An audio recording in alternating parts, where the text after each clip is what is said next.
Good evening, everyone. Welcome to the Thursday, January 29th, 2026 edition of Douglas Now Live. I'm Robert Preston Jr., and we are live in the DouglasNow.com studios on West Walker Street here in Douglas. Got a couple of stories I want to go over with you tonight. For those of you who are following on Facebook, we teased our topics for the evening here. And some of it news, some of it a little opinion. Hopefully some of it might spark some lively debate. If you have followed Douglas Now over the last couple of years, you are no stranger to this gentleman here. Dominic Membang, a senior at Coffee High School and future Harvard student. Ran a story on him in December. He has been accepted to Harvard University, something that we don't get to say very much about students here in Coffee County.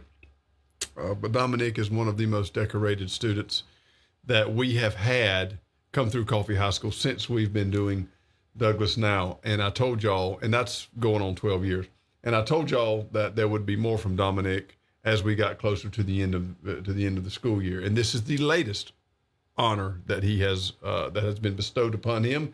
And there will be others. Dominic is one of 20 students across the nation who have been selected for a prestigious civics fellowship. He has earned a fellowship for the 2026 Bill of Rights Institute. Again, one of 20 students from across the country selected to join the Student Fellowship Program, which is an elite 6-month educational opportunity that helps high school students develop as leaders and learn skills necessary for building civil society, something I think all of us would agree that we need, regardless of what side of the aisle you happen to be on. The Bill of Rights Institute is a nonprofit, nonpartisan organization that develops market-leading civics and history resources and programs for teachers and students nationwide. Through this Institute Student Fellowship Program, Dominic will participate in dialogue around primary sources, create civic engagement projects, meet with civic leaders, and co-design a week-long capstone experience in Philadelphia. What does all that mean? It means that Dominic is going to be exposed to some of the best and brightest minds of his peers throughout the country, or from throughout the country, and hopefully what he will take from this experience is, in fact, that we can get involved, we can be active, we can work towards exacting change in our communities, however big or small those communities may be, and do so in a civil manner and in a respectful manner. We don't have to agree. We don't necessarily have to get along, but we all should be respectful of each other. So this is a big honor. It really is. All right, it really is. And Dominic has received honor after honor after honor since he has been a student at Coffee High School. He is a phenomenal young man. This is the latest of many, many more to come. So congratulations to Dominic and his family. Again, it's a lot of fun following him and following his career. A story that broke late this afternoon. A Douglas woman has been arrested and charged with forgery and identity theft. Elsie Stephanie Sanchez Lopez has been arrested following an investigation again into theft and forgery. Investigators from the Sheriff's Department determined that Lopez used fraudulent identification documents, including another individual's social security number and identification, to get a job at a local business. And this happened last year and into this year. The investigation revealed the use of multiple false identities. Once the fraudulent documentation had been confirmed by officers, she was terminated from her job. She was also arrested and charged with 2 counts of identity theft and 2 counts of forgery. And this is so aggravating when it happens. When you're dealing with identity theft and things like that, it happens so much. And the way that our society is so dependent upon our electronic signature, anything that interrupts that, anything that gets in the way with us being able to conduct the business that we are required to do so in our daily lives is incredibly aggravating and incredibly annoying. So again, we hope, we hate stories like this, but if there are identity theft stories, there are forgeries, that kind of thing, financial card fraud, that kind of stuff, those always make the headlines because that's how our society functions now. It functions from very much from an electronic standpoint, and those types of transactions and those types of documents are often targets, and it really disrupts things. It is really annoying, and again, we hope that this kind of stuff stops. Unfortunately, it will not, but when things do happen, we look to our law enforcement officers and our various agencies to make sure that the individuals are arrested and that they do pay for their alleged crimes. Government shutdown. We're not going to review the previous government shutdown very much, but I do want to mention the fact that when the last shutdown ended, everybody heralded, of course, it was the longest shutdown in government history. And we went in kind of into detail a little bit about some of this stuff back a couple months ago. But I remember saying that the funding package that Congress passed to end the shutdown was temporary at best. It lasted it would last until January, until the end of January 30th, January 31st. And I believe it's January 30th. And if we did not have a funding package in place, another funding package in place, we would have yet another government shutdown. And that is where we are headed again. Now, there's a deal in the Senate that might get passed tonight, but that does not mean that the government shutdown will end. There's still another step in the process, and it may not take place in time to avoid a shutdown. Now, a government shutdown that begins on Friday night and lasts a day or two in the weekend is not the end of the world, but it's not something that we want to see. So here's where we are. And of course, what's happened with the Department of Homeland Security, particularly Immigration and Customs Enforcement, with 2 fatal shootings in Minnesota, has certainly had an effect on the mood of Congress to pass anything with this stuff that's going on in Minnesota taking place. So what it is, there were 6 bills, 6 different funding bills that were all kind of rolled into one. And one of those bills funded the Department of Homeland Security. Immigration and Customs Enforcement, ICE, and Border Patrol falls under the Department of Homeland Security umbrella. So funding the Department of Homeland Security is funding ICE. And a lot of our folks in Washington, given what has been happening lately, said, you know what? We don't really want to vote in favor of funding DHS right now. And our 2 senators from Georgia, Raphael Warnock and John Ossoff, said they would not vote on any package that included continuing funding for the Department of Homeland Security under the current way or manner in which it operates. So what they did, what has happened, is it looks like the Senate has struck a deal to pass 5 of those 6 bills. The one, of course, that they are not passing or not expected to pass is the one that funds DHS. What it does do, though, it does have an emergency measure, a stopgap provision to continue funding DHS as it currently stands for another 2 weeks. So you got 2 weeks to work all this stuff out, in Washington regarding Department of Homeland Security, ICE, Border Patrol, that kind of thing. So you got 5 bills that are probably going to pass tonight in the Senate. Okay. That's not what passed in the House. All 6 bills passed in the House. So now it's going to the Senate. The Senate has changed it and will likely approve it. If the Senate approves those 5 bills, it has to go back to the House. All right. Because if the Senate changes anything, then the House has to approve it again, and then it will go back. So it's going to go back and forth until they get it ironed out. The problem is that the House of Representatives is not in session right now. They are not in Washington. So if the Senate does do what they're expected to do here tonight and pass 5 of the 6 bills, it's got to go back to the House, and you've got to get all the representatives back in Washington in time to vote on this. The deadline is tomorrow night. So at midnight tomorrow, there's a government shutdown if a deal is not reached. So if we can't get all of the representatives back into Washington and have them vote tomorrow night by midnight, there will be a government shutdown that begins at 12:01 a.m. on Saturday. What most people are expecting is that there will be some type of delay in getting everyone there. They're not expected to get all members of the House of Representatives into Washington tomorrow in time to vote. So it's probably going to take until Saturday. So they're expecting a government shutdown to begin and last for a few hours until they're able to get all this taken care of.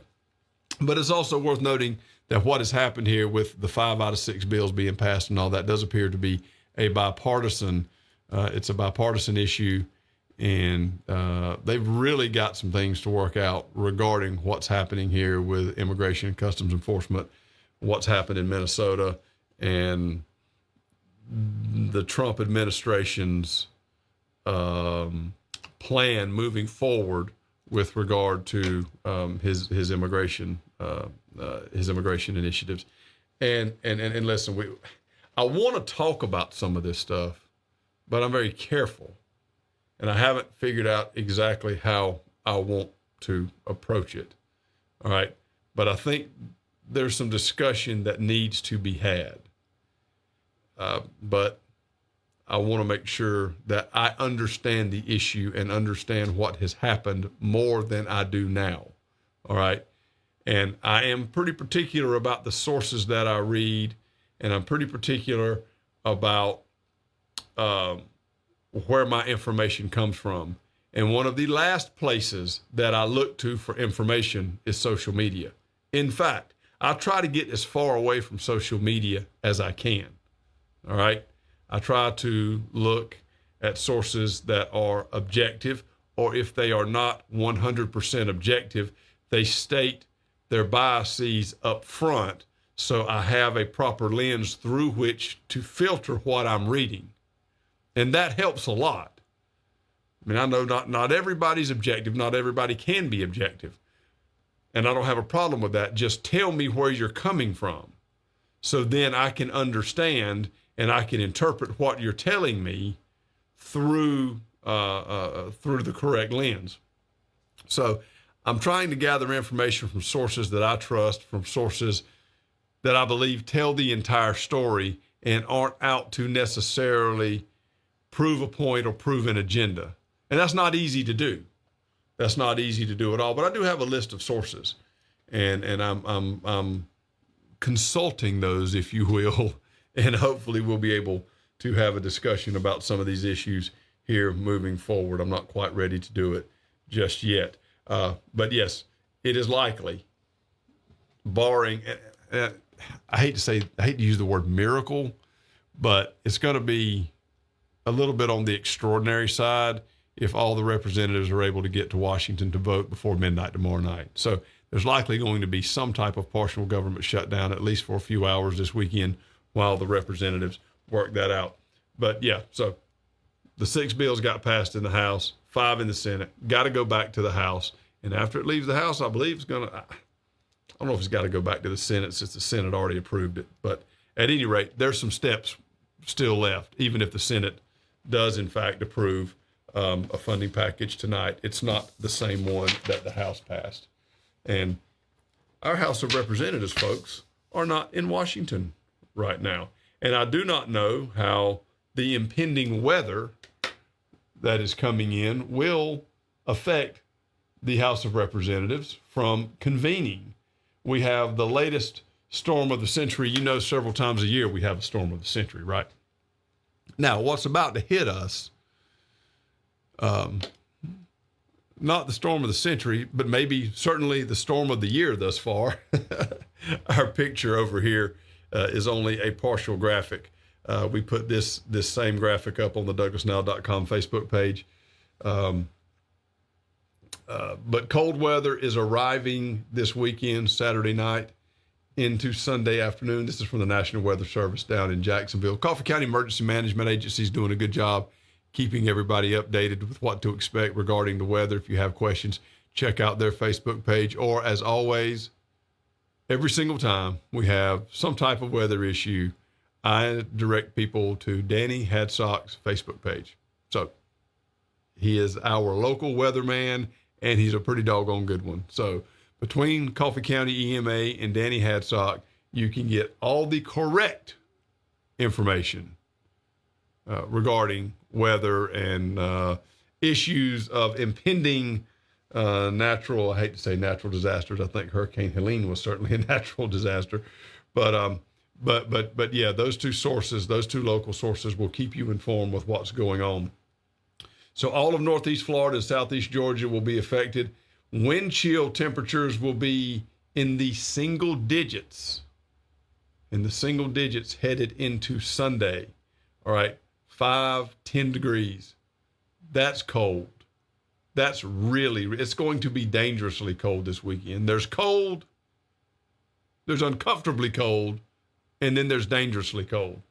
This, what we have coming in this weekend, will be dangerously cold. And you can see here on the map, this is the affected areas. And of course, Douglas is in here. So is Alma, Jessup, Waycross, all the way down to Ocala, Palatka, of course, Fernandina Beach, St. Augustine. It's going to be extremely cold. All right. In South Florida, we don't have to worry about this anywhere else, but in South Florida, they will have the frozen iguanas falling out of the trees. So that's, if you're going to be in Miami this weekend, watch out for falling iguanas. Some of those things are pretty big, but remember to protect the 4 P's: people, pets, plants, and pipes. I am assuming, I'm going out on a limb here, but I feel like it's a pretty sturdy limb, that the warming stations that the city of Douglas opens when cold weather comes in will in fact be on this weekend. That's at the police station on Bryan Street.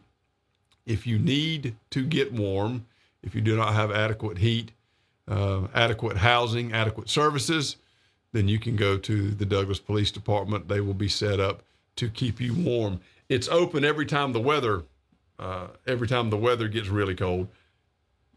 Honestly, not a lot of people use it. Okay. But it's there, and they're not trying to trick you to get you in to, as a way to try to find people with warrants and lock them up and that kind of thing. They are open to give you a place to seek shelter in the event that your living conditions do not provide for adequate services, and it's going to be really, really cold. It was supposed to rain tomorrow. I checked the weather, my weather app before I came on tonight. It looks like the chance of rain is gone tomorrow, but it's going to be windy on Saturday, and those cold temperatures are going to definitely be a factor heading into Saturday and Sunday. So it's going to be a cold weekend. All right, possibility of snow flurries, possibility. It's not going to accumulate, but the conditions will be right. We could have some snow. So everybody be careful. Everybody be careful. Hopefully it won't be enough to cause any problems on the roadways. We don't do very well when we get snow and ice and that kind of thing on the roads. We do not do well at all. But this is going to be the coldest weekend, the coldest few days of this winter. All right, going back November, what have you. This is going to be, and it's going to be really cold. We're not used to this kind of cold weather. I was trying to think when the last time we've seen weather this cold. I don't know that it got this cold when it snowed last year. 5 degrees. 5 degrees is cold. I don't have clothes for 5 degrees. I don't have clothes for 20 degrees. My jackets and hoodies and hats and things like that aren't that well insulated. So I am going to stay in the I'm going to stay in the house. Actually, I'll tell you what I might do. And if anyone wants to join me, this is open. We have our own warming station at my house because we still have reptiles. They're outside in a shed in a separate facility that is heated with gas, and it gets very warm in there. I may go hang out in the snake room. that will be the warmest spot on the Preston property. So if anybody wants to, if you're not warm enough, you want to get warm, we got room for several people in there. Doesn't smell the best, and you got to deal with a snake or two. But it's very warm, extremely warm. Up off the ground, it'll be over 90 degrees in there. So, if you want to brave the reptiles and you need some heat, we've got a facility for you. Speaking of the weather, let's take a look at our tower cam again. A little bit of cloud cover tonight. Not as cold right now as I expected it to be, but those cold temperatures will be moving in. So, yeah, another beautiful night in Douglas and Coffee County. A little cool and crisp, but not nearly as cool and crisp as it is going to get. I do not anticipate this affecting school on Monday, although it's quite possible, depending upon what happens and depending upon if the weather causes any problems at any of our schools. There might be something coming. We will let you know, okay? People like to ask. I get messages all the time, is school canceled? That kind of thing. We will let you know. All right, so if you don't see anything from the school system and or from us, then school is on. But should the weather complicate things to the point this weekend that we don't need to be in school on Monday, we will let you know. But I'm guessing that we will open the month of February in school on Monday, as always. But we will let you know. Those are our top stories for tonight. We will be back with you with a little county commission news and then whatever updates we have from the weekend on Tuesday, unless something happens. And look, if the weather gets crazy, we'll come in. I'll tell you what, we can do a nice shot of snow or what have you on our tower cam. We didn't have the tower cam up last year when it snowed. If we get flurries, I will probably come up here just to turn the tower cam on. Don't get the opportunity to do that very often. So, but we will keep you informed with what's happening weather-wise and if there are any breaking stories. Stay tuned. We'll let you know. If you don't hear from us, it wasn't a very exciting weekend, and we'll see you on Tuesday. But otherwise, stay tuned to the weekend. Everybody stay inside. You got to be inside anyway. Check Douglas Now. Check the Douglas Now Facebook page. Look for alerts. Look for anything that's happening with the news. We'll get out and let you know what's going on. Y'all have a wonderful Thursday night. Have a great weekend. We'll see you next time.